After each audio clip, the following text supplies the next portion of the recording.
Hello sa lahat! Panibagong araw, panibagong video. Ngayong araw po ay araw ng linggo. Maaga pong nagising ang inyong lingkod, kaya nga naman nakasama po ako sa pagpunta doon sa Baklad para mag-ahon ng isda.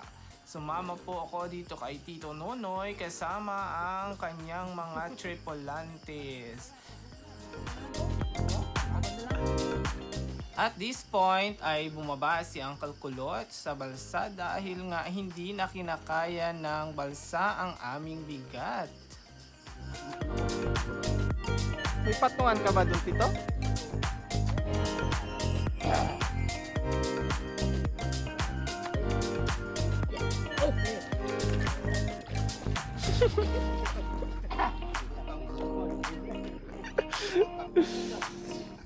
Malaki talaga ang kabawasan ng kalkulot. Ayan po ang aming manigtikin, ang tito kong si Tito Nonoy sa likod at ang mga kasama niya sa harap kasama ang kanyang asong si Bruno. Nagaano o supervise? At dahil extra lang po ako dito, tamang upo lang at masid-masid lang sa paligid habang ang mga kasama ay nagtutulak ng balsa pupunta sa Baklad.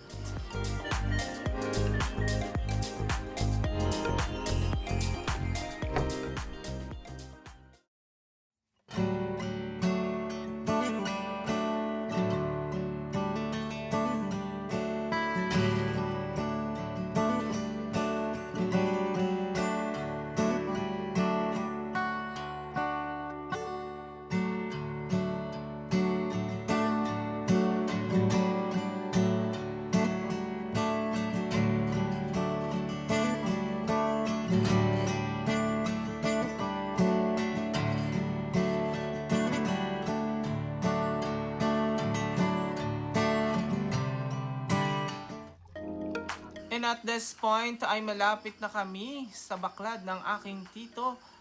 Konting tulak na lang ay makakasampa na kami doon malapit sa kanyang bulsa. Wala po yan doon yan sa lawin yan. Birting-birti, asul. Baka makarecover din yan. Wala. Yan sa katipas. Dito ang pinakabulsa niya dito. Hindi talaga sa buhay.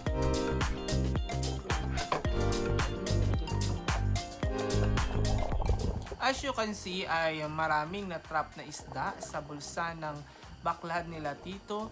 May makikita kayo dyang balo, 2 peraso at yung mga sumisisid na marami po ay ang mga isda na tinatawag namin ditong kalapato. Ang mga isdang na-trap sa loob ng Baklad ay nasa hustong laki sapagkat ang mga ginamit na lambat ay may mga malalaki ring butas.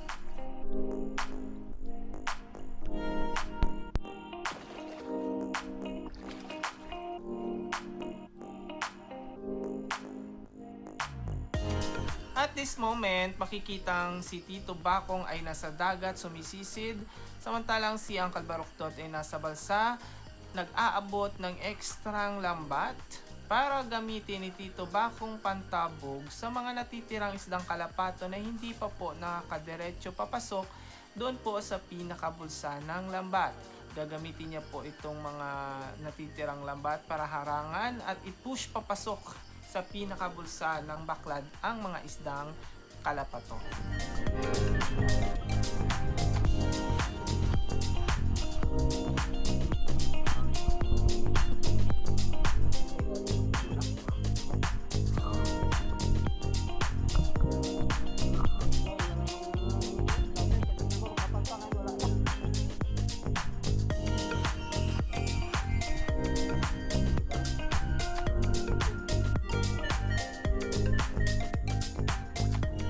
Matapos papasukin ni Tito Bakong ang lahat ng mga isdang natitira, ay binalik na ni Tito ang ginamit na lambat para mag-proceed na sila sa next steps. Ito ang pag-aangat ng mga pabigat na mga bato sa pinakabulsa ng Baklad.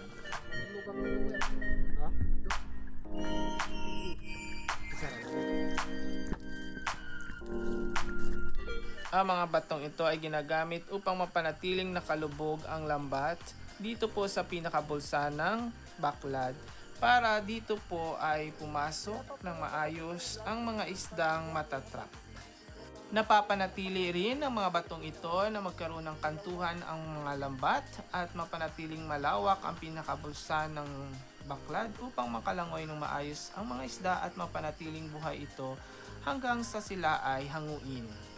Matapos nilang iangat ang mga bato, ay inangat na rin po nila ang pinakabulsa ng baklad. Makikita po ninyo na maraming mga isda na nakasabit, gawa ng ang mga isda ay gustong tumakas at nasabit po sa mga lambat. Makikita po ninyo na maraming isda ang naipon sa pinakabulsa.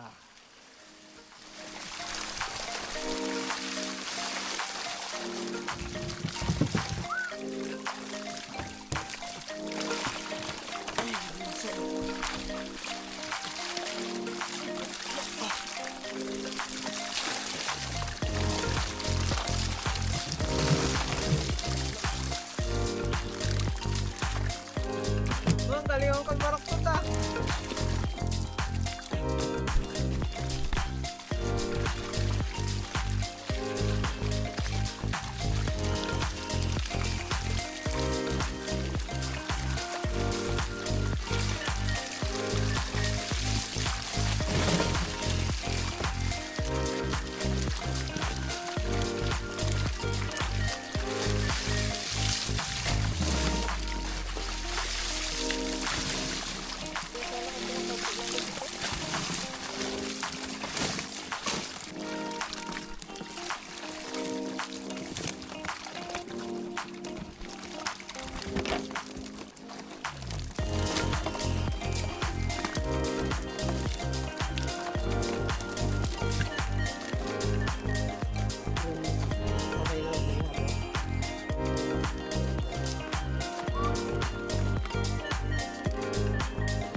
Matapos hanguin ang isda ay binalik na rin nila Tito ang mga pabigat na bato sa bulsa ng baklad upang maibalik ang pinakaporma ng lambat.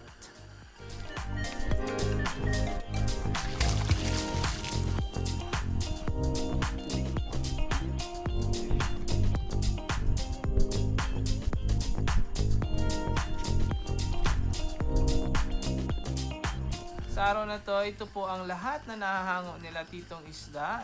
Hindi po nakaabot ng kalahati, pero laking pasalamat na po namin sa Diyos na meron pong huli ang baklad. Matapos hanguin at isecure ang mga isda sa pinakabulsa, ay sinamahan ko si Tito na manguha ng mga natrap na isda dito po sa mga gilid ng baklad. Ito po yung mga isdang tumusok sa mga lambat. Ang iba po ay namatay, kaya na makikita sa video hindi na po kinukuha. Ang kinukuha na lang po ni Tito ay yung pong mga buhay pa.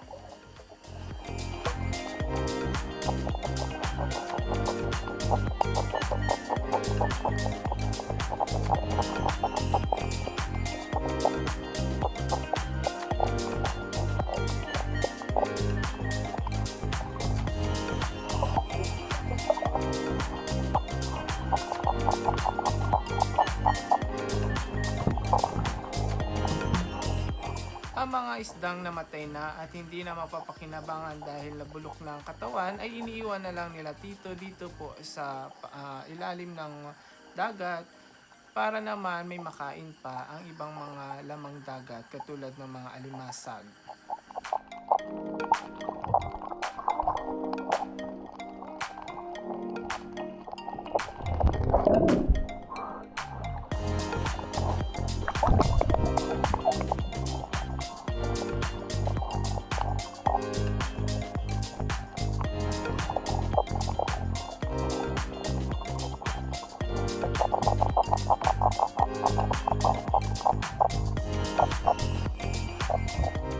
Dahil nakababad na rin tayo sa tubig, hindi ko na pinalagpas na i-enjoy ang napakalinis at napakaligamgam na tubig dagat dito po sa paligid ng baklad.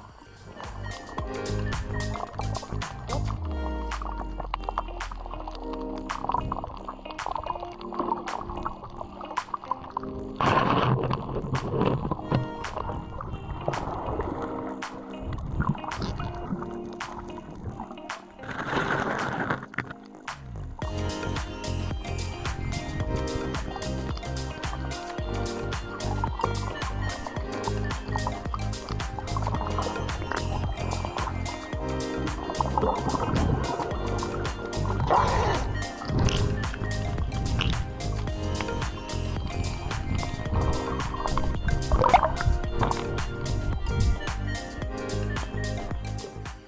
matanggal ang lahat ng isdang natitira na natrap sa baklad at matapos ko na rin mag-enjoy sa kasisisid sa paligid ng baklad, ay bumalik na rin po kami sa baybay para maihatid na rin ang isda. Makikitang mataas na ang araw sa aming pagbalik, kaya naman dali-dali na rin kaming bumalik para ma-ice na at maihatid na po ang isda sa dideliveran namin. At siya nagtatapos ang video na ito, and I hope you enjoy watching my video. Thank you.